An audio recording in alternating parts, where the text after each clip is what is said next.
السلام علیکم دوستو ناظرین، قرآن شریف کے اندر ایسی چیزیں بتائی گئی ہیں جس کے اندر ہمیں ہر چیز سے شفا مل سکتی ہے اور یہ ہدایت دکھانے والی کتاب ہے۔ ناظرین، اس ویڈیو کے اندر ہم آپ کو بتائیں گے کہ شب برات کی رات آپ اگر اس آیت کریمہ کو، اس وظیفہ کو، اس عمل کو کریں گے تو انشاءاللہ عز و جل آپ ہر بیماری سے بچے رہیں گے، آپ ہر آفت اور بلا سے بچے رہیں گے۔ جو بھی چیز آپ کے اوپر آنے والی ہوگی یا جو بھی بیماریاں آپ کے گھر میں ہوں گی یا جو بھی بیماریاں آپ کے اوپر آنے والی ہوں گی، انشاءاللہ آپ اس بیماریوں سے بچ جائیں گے اور آپ کے پریوار والے بھی بچ جائیں گے۔ دوستو، ویڈیو بہت ہی زیادہ امپورٹنٹ ہے، اس ویڈیو کو دھیان سے سننا اور کان کھول کر سننا، اور اس ویڈیو کو دل کھول کر زیادہ سے زیادہ آگے ضرور شیئر کرنا، کیونکہ آج ہی کا وقت ہے، کیونکہ شب برات کی رات یعنی 15 شعبان یعنی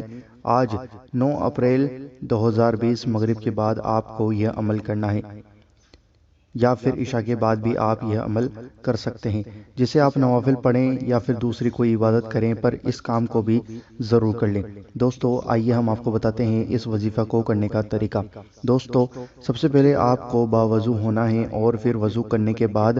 آپ مصلی بچھا کر بیٹھ جائیں، جسے آپ دوسری عبادتیں کر رہے ہوں گے، تو پھر آپ اسی کے بعد یہ وظیفہ کر لیں۔ آپ کو 3 مرتبہ درود شریف پڑھنی ہے۔ درود شریف آپ کوئی سے بھی پڑھ سکتے ہیں، جون سی آپ کو پتہ ہے۔ پھر اس کے بعد آپ 101 مرتبہ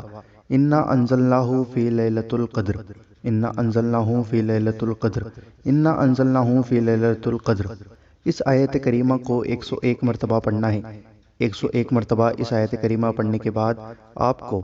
لا الہ الا انت سبحانک انی کنت من الظالمین، لا الہ الا انت سبحانک انی کنت من الظالمین، لا الہ الا انت سبحانک انی کنت من الظالمین، اس طریقے سے یہ آیت کریمہ 101 مرتبہ پڑھیں۔ پھر اس کے بعد آپ 3 مرتبہ درود شریف پڑھیں، وہی درود شریف جو آپ نے شروع میں پڑھی تھی۔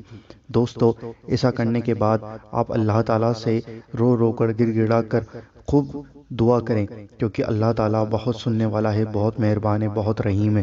وہ غفور الرحیم ہے، وہ ہر بلا کو، ہر آفت کو آپ سے ٹال دے گا۔ اور امت کے لیے دعا کریں، کیونکہ ابھی اس بیماری کی وجہ سے سبھی لوگ بہت زیادہ پریشان ہیں، تو آپ حضور نبی کریم صلی اللہ تعالیٰ علیہ وسلم کا صدقہ دیں اور خوب دعا کریں، انشاءاللہ عز و جل آپ کو یہ بیماری کبھی بھی نہیں ہو سکتی۔ تو دوستو، اس ویڈیو کو زیادہ سے زیادہ آگے ضرور شیئر کرنا اور ویڈیو کو لائک ضرور کرنا۔